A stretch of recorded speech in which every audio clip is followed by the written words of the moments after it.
और आइए मैं आप लोग को एक ऐसे बाबा से मिलाना चाहता हूँ जिसका उम्र लगभग हमको लग रहा है कि 65 से ऊपर ही होगा। चला होली में चोली सिलादा भतार, चला होली में चोली सिलादा। जी नमस्कार, प्रणाम। मैं आप सबका छोटा भाई प्यारे लाल जितेंद्र, और आइए मैं आप सभी को एक ऐसे बाबा से मिलाता हूँ जो एक से एक बेहतरीन और लाजवाब होली गीत और एक से एक शायरी लेकर आया हुआ है, जो सुनने में मजा आ जाएगा आप लोग को। आइए मिलाते हैं उनसे। बाबा कहाँ से आए हैं? मैं जंतीपुर दास चौक से आया हूँ। अच्छा, मेरा नाम राजेंद्र यादव और RK रंगीला, जो मेरा नेशनल नाम है। चलिए होली का क्या तैयारी करके आए? जी हम होली के गीत तैयारी करके आए हैं, और उनके साथ जो गिरा होता है, बिरहा होता है, हाँ। और कोई अनेक शायर। चलिए तो हमें हमारे पब्लिक को एक बार अपने आवाज में बेहतरीन कुछ सुनाइए। चला होली में चोली सिलादा भतार, चला होली में चोली सिलादा, चला होली में चोली सिलादा भतार, चला होली में चोली सिलादा। बाला पटरे मारे पछिया, लेकिन सुखल पसीवा के महार। गाल पर रुमाल लके काने छोरी पसीनिया हो, काने छोरी पसीनिया। मारल गेले हमरो रोजगार।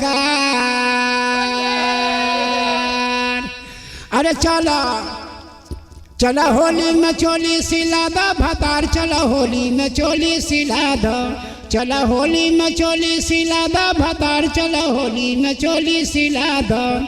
अरे सयाने के घर में देवर गल बहरी, सयाने के घर में देवर गल बहरी, देवर गल बहरी, देवर गल। अरे सयाने के घर में देवर गल बहरी, देवर गल बहरी, देवर। अरे रहरी में, अरे रहरी में, अब रहरी में मजा तू लूटा भतार, चला होली में चोली सिलादा, चला होली में चोली सिलादा भतार, चला होली में चोली सिलादा, चला होली में चोली सिलादा भतार, चला होली में चोली सिलादा। अरे बहे पुरबैया तो कमर फिराला, कमर फिराला, बहे पुरबैया तो कमर फिराला, तनी पहिया में हमके फसाला भतार, चला होली में चोली सिलादा, चला होली में चोली सिलादा भतार, चला होली में चोली सिलादा, चला होली में चोली सिलादा भतार, चला होली में चोली सिलादा। अरे देवरा देखाबे लाल घघरी, देवरा देखाबे लाल घघरी, आ होली में कह चल घर भीतरी, फिर देख देख रे हई, फिर देख देख रे हई। चला होली में चोली सिलादा भतार, चला होली में चोली सिलादा, चला होली में चोली सिलादा भतार, चला होली में चोली सिलादा। अरे दौरा या बरबा न माने लबा, दौरा या बरबा न माने लहात, आ होली में जब न पटाले लहात, फिर देख देख रे हई। सारा रा रा रा रा रा रा रा रा रा रा रा रा सारा रा रा।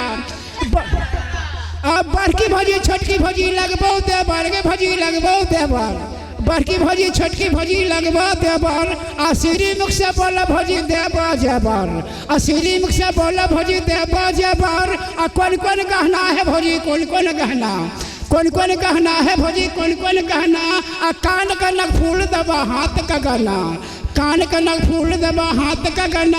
आ भैया जगल भगलपुर पटना, भैया जगल भगलपुर पटना। आ साँझ पड़ता है भजी बात पूछूबा, साँझ पड़ता है भजी बात पूछूबा। आ बीड़ी पिया के सारी रात रख